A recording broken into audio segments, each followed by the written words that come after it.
João Batista. Lucas 1:16.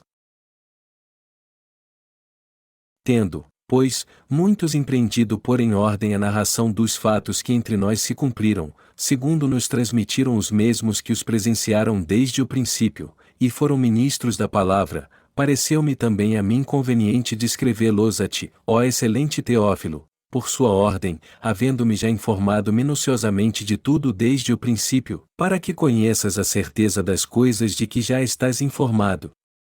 Existiu, no tempo de Herodes, rei da Judéia, um sacerdote chamado Zacarias, da ordem de Abias, e cuja mulher era das filhas de Arão, e o seu nome era Isabel. E eram ambos justos perante Deus, andando sem repreensão em todos os mandamentos e preceitos do Senhor.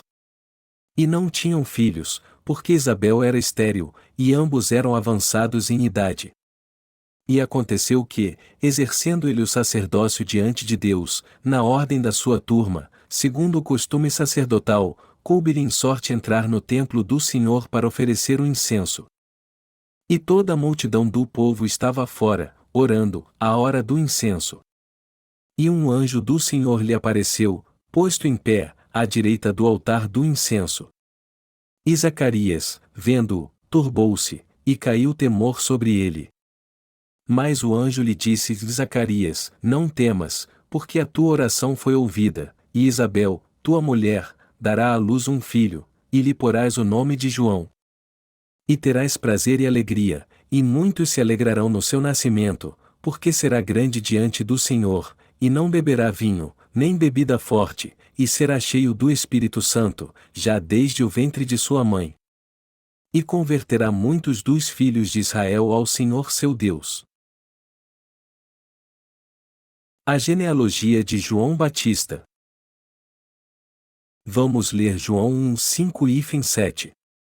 E a luz resplandece nas trevas, e as trevas não a compreenderam. Houve um homem enviado de Deus, cujo nome era João. Este veio para testemunho, para que testificasse da luz, para que todos crescem por ele. O rei Herodes era o tetrarca da região da Judéia em Israel naquela época. Primeiro, vamos analisar mais de perto o fundo histórico de Israel naqueles dias. Israel havia perdido a guerra contra o Império Romano, que tinha o maior poder no mundo conhecido daquela época. Então, Israel foi obrigado a pagar imposto a Roma. Embora houvesse tetrarcas em Israel, eles não tinham poder algum, ou o verdadeiro poder estava nas mãos do governador romano, e os israelitas tinham que pagar impostos a Roma. Nessa época, Augusto era o César, o imperador romano. E ele enviou Pôncio Pilatos para ser governador da Judéia. Está bem, eu vou falar sobre João Batista agora. O texto bíblico deste capítulo diz: existiu, no tempo de Herodes, rei da Judéia, um sacerdote chamado Zacarias, da ordem de Abias, e cuja mulher era das filhas de Arão, e o seu nome era Isabel, ou Lucas 1:05. Lucas, o discípulo de Jesus que escreveu o evangelho que leva seu nome, procurou descrever o fundo histórico da nação de Israel, mas falou primeiro de João Batista, que tipo de homem ele era perante Deus, o que ele fez por nós e quem era ele. Ele procurou descrever como o ministério de João Batista foi importante. Está escrito que Zacarias, pai de João Batista, era um sacerdote da ordem de Abias, ou Lucas 1:05. Alguém só podia ser sacerdote em Israel se tivesse nascido na família de Arão. Deus separou os descendentes de Arão, que eram da tribo de Levi, um dos 12 filhos de Jacó, para exercer o sacerdócio. Ele escolheu Arão, o irmão mais velho de Moisés, e deu a ele o cargo de sumo sacerdote. A Moisés ele deu a função de profeta. Foi assim que os descendentes de Arão se tornaram uma família de profetas. Que tipo de família era a tribo de Judá? Era da família dos reis, de geração a geração. E já que a tribo de Judá era a família dos reis, Deus fez com que Jesus Cristo nascesse dessa tribo. Lucas 1, que acabamos de ler, diz que João Batista era filho de Zacarias. Existiu, no tempo de Herodes, rei da Judéia, um sacerdote chamado Zacarias, da ordem de Abias, e cuja mulher era das filhas de Arão, e o seu nome era Isabel, ou Lucas 1h05. Zacarias nasceu na família de Abias e podia exercer o sacerdócio porque era descendente de Arão. Então, João Batista, sendo filho de Zacarias, pôde herdar suas funções. Em outras palavras, os descendentes do sumo sacerdote Arão podiam entrar no santuário de Deus todos os dias para cuidar dos seus instrumentos como o candelabro de ouro, o altar de incenso e a mesa de pães asmos.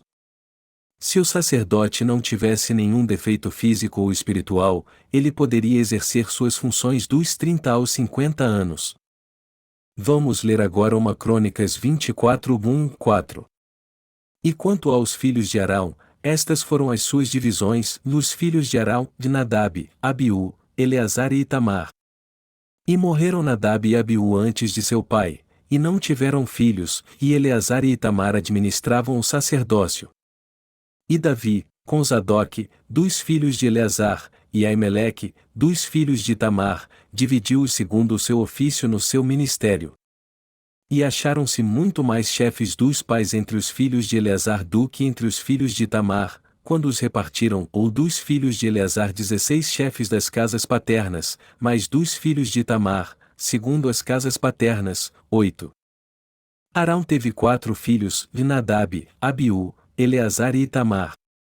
Nadab e Abiú morreram ao oferecer fogo estranho ao Senhor, Levítico 10h01, e Eleazar e Itamar exerceram a função de sacerdote perante seu pai Arão. Mas com o passar do tempo, os descendentes de Arão começaram a crescer. Foi por isso que o rei Davi teve que determinar a ordem dos sacerdotes a fim de que eles exercessem o sacerdócio. Ele separou os descendentes de Arão em 24 divisões segundo sua linhagem, e Eleazar teve 16 filhos, enquanto que Itamar só teve 8. O rei Davi criou então 24 divisões de sacerdotes segundo a família dos 24 netos do sumo sacerdote Arão. João Batista nasceu na casa de Arão. Os sacerdotes do Antigo Testamento ofereciam todos os dias ofertas queimadas ao Senhor e cuidavam dos instrumentos do santuário. Um dia, Zacarias entrou no santuário para exercer sua função. Um anjo então apareceu para ele e disse: Zacarias, não temas, porque a tua oração foi ouvida, e Isabel, tua mulher, dará à luz um filho, e lhe porás o nome de João, ou Lucas 1h13. E o que isso quer dizer? Zacarias ainda não tinha filhos naquela época.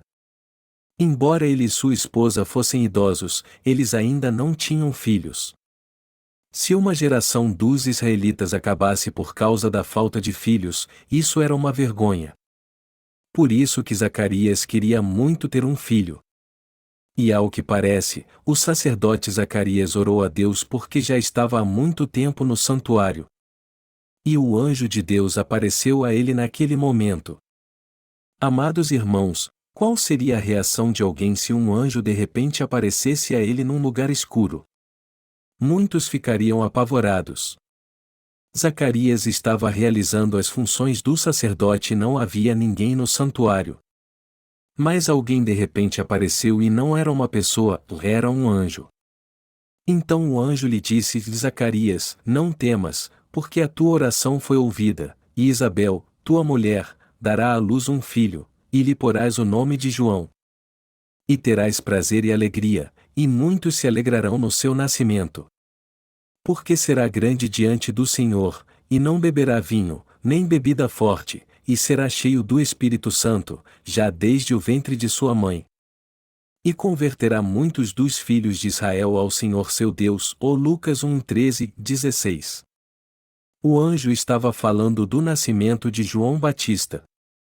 João Batista tinha que nascer na família de Zacarias, pois Deus queria usar seu filho para cumprir sua providência. Zacarias era um homem que oferecia sacrifício segundo a lei de Deus e guardava seus mandamentos e estatutos. Deus fez com que João Batista nascesse nessa terra como filho de Zacarias para que ele servisse à sua justiça. Então, João Batista só pôde batizar Jesus porque era descendente de Arão. E tudo isso foi para se cumprir a vontade de Deus. Deus criou o sistema sacrificial no Antigo Testamento para remir os pecados do povo, e isso acontecia através deste sistema sacrificial. Deus criou o sistema sacrificial para que seu povo pudesse ser salvo por meio dele. E ele planejou salvar toda a humanidade no Antigo Testamento segundo a lei da salvação que ele estabeleceu no Monte Sinai. Então, antes de Jesus Cristo nascer, Deus enviou um anjo a Zacarias, que era descendente de Arão, e disse que lhe daria um filho.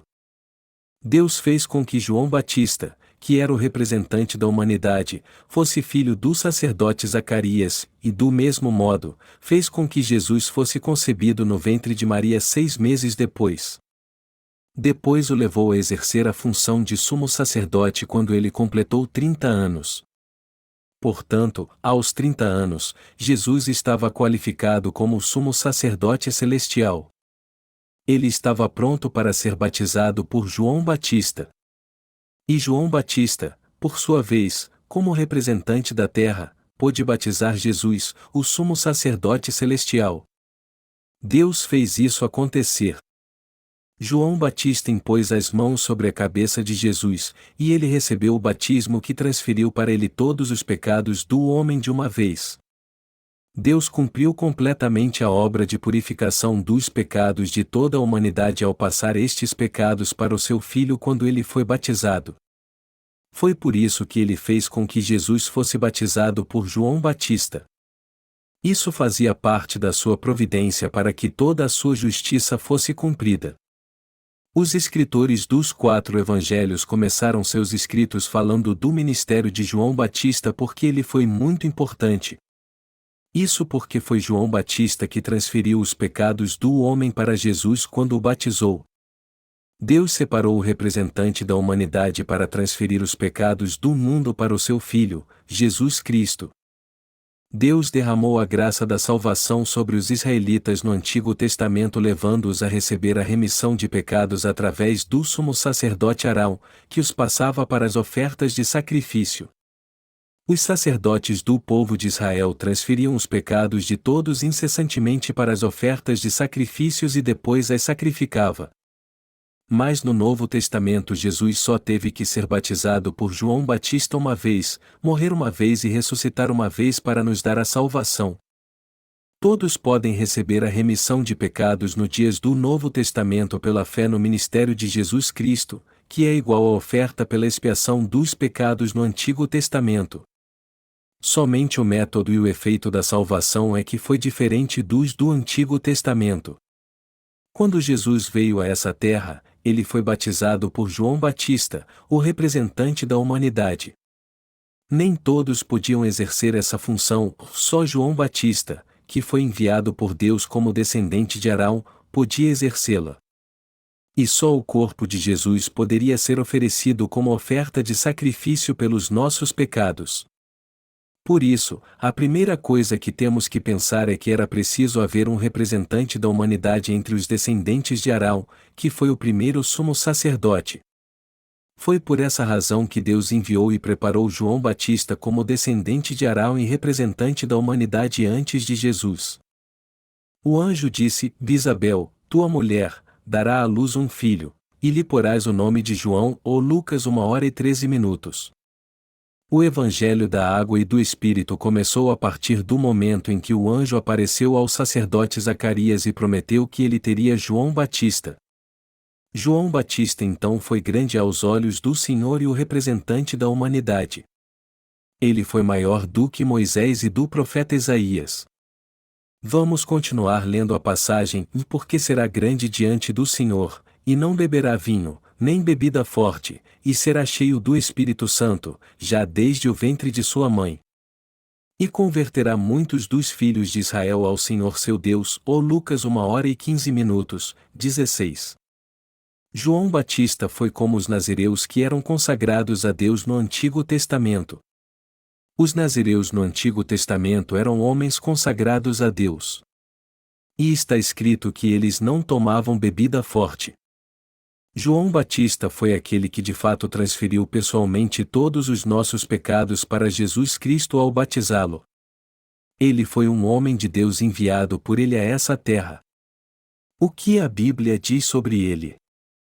Ela diz que ele o será cheio do Espírito Santo, já desde o ventre de sua mãe, ou Lucas 1h15. Nós só recebemos o Espírito Santo depois que recebemos a remissão de pecados, mas Deus disse que João Batista era cheio do Espírito Santo desde o ventre de sua mãe. João Batista, que batizou Jesus, foi concebido no ventre de Isabel, que era esposa do sacerdote Zacarias. Depois disso, Maria foi visitar Isabel. Mas Jesus já tinha sido concebido no seu ventre. João Batista e Jesus se encontraram ainda no ventre de suas mães. Quando Maria encontrou Isabel, João Batista mexeu no seu ventre. Não podemos achar que João Batista foi apenas mais um dos profetas do Antigo Testamento. Ele foi o representante da humanidade que batizou Jesus para Deus salvar o homem. Ele foi preparado e usado por Deus porque era indispensável para cumprir a sua justiça. A vontade de Deus foi cumprida através do processo pelo qual João Batista transferiu de uma só vez os pecados do homem para Jesus ao batizá-lo. Em outras palavras, Jesus recebeu todos os pecados do homem ao ser batizado por João Batista. Sendo assim, quem ignora o ministério de João Batista não pode receber a salvação de seus pecados. Eu tenho encontrado muitos cristãos que dizem crer em Jesus como seu Salvador. No entanto, a maioria deles ignora o ministério de João Batista. Eles desprezam o ministério de João Batista, que batizou Jesus. Eles menosprezam completamente o ministério de João Batista e ainda dizem assim: o que há de tão importante na função de João Batista? É por isso que eles não receberam a remissão de pecados. João Batista é tratado com respeito nos 4 evangelhos. As palavras destes cristãos não são a palavra de Deus, elas não passam de palavras humanas. O que a palavra de Deus diz sobre o ministério de João Batista? Quando lemos os 4 evangelhos, vemos que eles começam falando de João Batista. O Evangelho de Marcos, por exemplo, começa com um texto em que João Batista é preparado pelo Senhor e depois descreve como ele batizou Jesus Cristo segundo a vontade do Pai. João Batista sempre aparece antes de Jesus nos 4 evangelhos clamando: arrependei-vos, raça de víboras, e pregando o verdadeiro arrependimento para que as pessoas voltassem para Deus. E isso está escrito para mostrar que ele cumpriu a justiça de Deus ao batizar Jesus. Portanto, não podemos conhecer a justiça de Jesus se ignorarmos a obra de João Batista. Sobre o ministério de João Batista, Jesus disse que ele foi enviado especialmente a essa terra para que Deus salvasse o homem de todos os seus pecados. João Batista foi aquele que, sendo o representante da humanidade, transferiu os pecados do mundo para Jesus ao batizá-lo. Se João Batista não tivesse nascido nessa terra e não tivesse a função de batizar Jesus, nós ainda teríamos pecado. Sem o ministério de João Batista, não adiantaria nada Jesus ter morrido na cruz. Deus precisou do ministério de João Batista para realizar a salvação do homem. Portanto, temos que entender que o Evangelho da água e do Espírito dado pelo Senhor é o plano da salvação de Deus. Deus nos falou dessa salvação há muito tempo por meio do sistema sacrificial do tabernáculo. Os que violavam a lei tinham que levar um cordeiro ou um bode como sacrifício para Deus e transferir seus pecados para ele impondo as mãos sobre sua cabeça. Este foi o sistema legítimo estabelecido por Deus para nos salvar dos pecados do mundo. Deus deu aos israelitas o sistema sacrificial para que seus pecados anuais fossem expiados no dia da expiação, Levítico 16. Todo ano, no 10º dia do 7º mês, o sumo sacerdote impunha as mãos sobre a cabeça do bode emissário e transferia para ele os pecados anuais de todos os israelitas. Então, o bode emissário era enviado ao deserto pela mão de um homem designado para isso, Levítico 16, 20 e 22. Deste modo, Deus nos mostrou a lei da salvação, o sumo sacerdote tinha que oferecer oferta de expiação para pagar todos os pecados dos israelitas segundo o sistema sacrificial. Do mesmo modo, tinha que haver um sumo sacerdote no Novo Testamento também. Então, Deus enviou João Batista a essa terra 6 meses antes de seu filho. Nós estamos analisando agora a raiz do Evangelho da Água e do Espírito de Jesus. Estamos vendo a vinda de João Batista como servo de Deus e o ministério que ele exerceu. O Senhor disse: dentre os que de mulher têm nascido, não apareceu alguém maior do que João o Batista, mas aquele que é o menor no reino dos céus é maior do que ele. Mateus 11h11. Como está escrito na Bíblia, João Batista foi o representante da humanidade. Mateus 11h12 diz o seguinte: desde os dias de João o Batista até agora, se faz violência ao reino dos céus, e pela força se apoderam dele. Eu não consigo decorar muito bem os versículos bíblicos, mas este eu sei de cor. O Evangelho começou com a vinda de João Batista, que era descendente de Arão, e com a vinda de Jesus Cristo. O começo dele foi quando Jesus foi batizado por João Batista, como está escrito: desde os dias de João o Batista até agora, se faz violência ao reino dos céus, e pela força se apoderam dele. Mateus 11h12. Todos os pecados do homem foram passados para Jesus de uma vez quando João Batista o batizou. Você e todas as pessoas neste mundo recebemos a remissão de pecados pela fé que todos eles foram passados para Jesus quando João Batista o batizou. Desde os dias de João o Batista até agora se faz violência ao reino dos céus e pela força se apoderam dele. Todo aquele que crê no Evangelho da Água e do Espírito recebe a remissão de pecados e pode entrar no reino dos céus pela fé na justiça de Deus. É por isso que a Bíblia diz que desde os dias de João o Batista até agora, se faz violência ao reino dos céus, e pela força se apoderam dele. Mateus 11h12. Em outras palavras, o ato de invadir o reino dos céus e ocupá-lo pela fé tem sido uma bênção para quem crê no Evangelho da Água e do Espírito desde que Jesus foi batizado por João Batista no Rio Jordão. Por essa razão, temos que entender muito bem como a verdade foi ensinada desde o início a Teófilo por Lucas, um dos discípulos de Jesus. Lucas pregou a Teófilo que o Evangelho começou a partir de João Batista. Também disse a ele que Jesus recebeu todos os pecados do homem por meio de João Batista. Lucas também disse a Teófilo que Jesus recebeu todos os pecados que ele cometeria durante toda a sua vida através do batismo que ele recebeu de João Batista. Hoje também podemos conhecer o Evangelho da Água e do Espírito e crer nele para que possamos permanecer em Jesus. Nós temos que entender muito bem quem foi João Batista. Há muitas passagens na Bíblia que falam dele. Vamos analisar algumas delas. Está escrito em Malaquias 4:5-6: Eis que eu vos enviarei o profeta Elias, antes que venha o grande e terrível dia do Senhor. E ele converterá o coração dos pais aos filhos, e o coração dos filhos a seus pais, para que eu não venha, e fira a terra com maldição.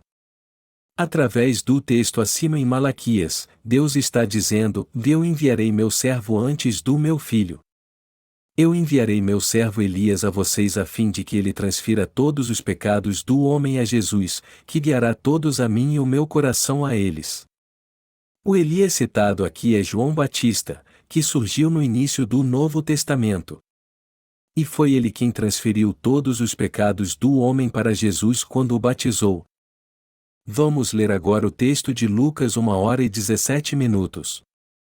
E irá adiante dele no espírito e virtude de Elias, para converter os corações dos pais aos filhos, e os rebeldes à prudência dos justos, com o fim de preparar ao Senhor um povo bem disposto.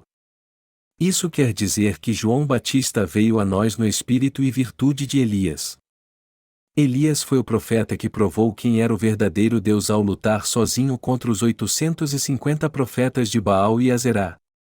E ele derrotou e matou estes 850 profetas idólatras. Deste modo, ele fez com que todos os israelitas voltassem para o Senhor Deus. Elias testemunhou assim a todos os israelitas que o Senhor era o único e verdadeiro Deus. Ele foi um poderoso profeta que trouxe todo o povo de volta para Deus. Elias ou então é sinônimo de o servo de poder. A Bíblia diz que João Batista iria adiante dele no espírito e virtude de Elias, ou Lucas 1h17. Temos que entender como Elias amava os israelitas e como ele desejou levar o povo de volta a Deus. Elias tinha tanto poder que não choveu por 3 anos por causa da uma oração sua. E os pecados deste mundo foram passados para Jesus de uma vez por causa do Elias que viria. O Senhor disse que João Batista foi o Elias desta geração. Foi por isso que ele exerceu o mesmo ministério de Elias. Ele foi o servo de Deus que teve a função e o poder de transferir todos os pecados do homem para Jesus. Zacarias e Isabel se alegraram muito quando João Batista nasceu. Mas não foram somente seus pais que se alegraram assim. A Bíblia diz que muitas pessoas se alegraram com o seu nascimento. Amados irmãos, eu também me alegro muito pelo seu nascimento e pela sua obra. O que aconteceria a nós que cremos em Jesus se João Batista não tivesse vindo a essa terra? Tudo seria terrível se isso tivesse acontecido. Eu sou grato a Deus por ele ter enviado seu servo João Batista a essa terra através de Zacarias e sua esposa para dar início ao Evangelho. Amados irmãos, nós temos que ser gratos a João Batista por ter batizado Jesus. Temos que buscar a Deus pela fé e ser gratos a ele por isso. Temos que ser gratos por ele ter enviado João Batista e por ele ter batizado Jesus no começo do Evangelho da Água e do Espírito. Esta é a fé correta. É a fé que conhece e crê na verdade absoluta. Também temos que ser gratos a Deus por ele ter enviado João Batista primeiro.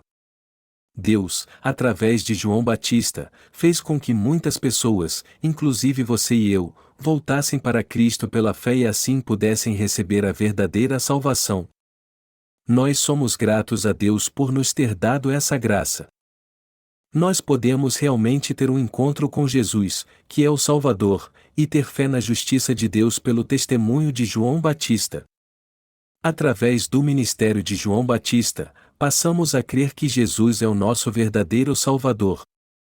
Nós temos mesmo que crer no ministério de João Batista e de Jesus, além de nos lembrar como eles foram importantes no início ao nos dar o Evangelho da Água e do Espírito para que pudéssemos receber a salvação de Deus. Temos que ser sempre gratos a Deus pela fé. Temos que ser gratos a Ele que nos enviou João Batista e hoje podermos ser salvos pela fé. O ministério de João Batista é totalmente necessário para sermos salvos de todos os nossos pecados crendo em Jesus Cristo. Nós hoje somos gratos não somente a João Batista, mas também a Deus que o enviou. Portanto, eu espero que vocês entendam bem isso. Também espero que todos vocês recebam a remissão de pecados e a vida eterna crendo no Evangelho da Água e do Espírito.